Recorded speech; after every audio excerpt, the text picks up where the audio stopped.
नमस्कार, मी सोनल तांबे. Global Maharashtra 24 news बुलेटिनमध्ये तुम्हा सर्वांचं स्वागत. पाहूया आजच्या ठळक घडामोडी. फक्त ग्लोबल महाराष्ट्र 24 वृत्तवाहिनीच्या आपल्या हक्काचे विचार. सर, आज मंत्रिमंडळ बैठकीवरती शिवसेनेच्या मंत्र्यांची आहे ते बहिष्कार महायुतीमध्ये बिघाड आता बहिष्कार करून करणार काय? जे ज्या चुका केली ते समोर एक एक करून येणारच आहे आणि हे तर सगळं शेवटीला होणारच होतं. किती दिवस चालणार? हे सगळं अंडरस्टँडिंगची सरकार होती. निवडून आल्यानंतर त्या हिशोबाने प्रयत्न झालेलेच नाही ना. कुठल्या पद्धतीने सरकार पाडण्यात आलं होतं आणि कुठल्या पद्धतीने हा सरकार झालेला आहे आणि आता कुठल्या पद्धतीने कामकाज चालू आहे हे पूर्ण महाराष्ट्र बघत आहे.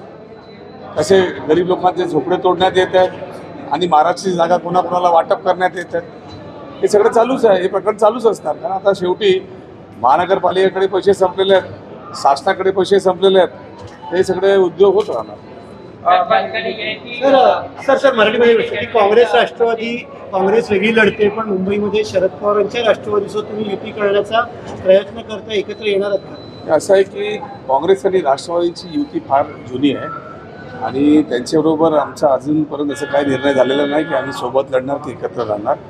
पण आम्ही शिवसेनाबरोबर नाही जात हे घोषणा झालेली आहे आणि पुढेही मला असं दिसतं आता महाराष्ट्राचा चेहरा जे दिसतोय समोर आणि आज कॅबिनेटनंतर तर हेच झालेलं आहे की फक्त काँग्रेस नाही सगळेच पक्ष आपल्या स्वबळावरती लढणार आहेत.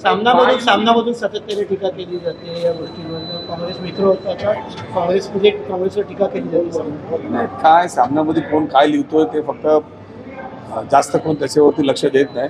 पण ही जे खालच्या लेवलची जे निवडणुका ग्रामपंचायत असेल नगरपंचायत किंवा महानगरपालिका सर्व पक्षाचा प्रयत्न हेच असतो की जास्तीत जास्त सीट भेटावं आणि कार्यकर्ता मजबूत व्हावा आणि पक्ष व्हावा. त्या हिशोबाने हेच चाललं. त्याच्यातलं इंडिया अलायन्स याच्यात काय लेनदेन एवढं मला दिसत नाही.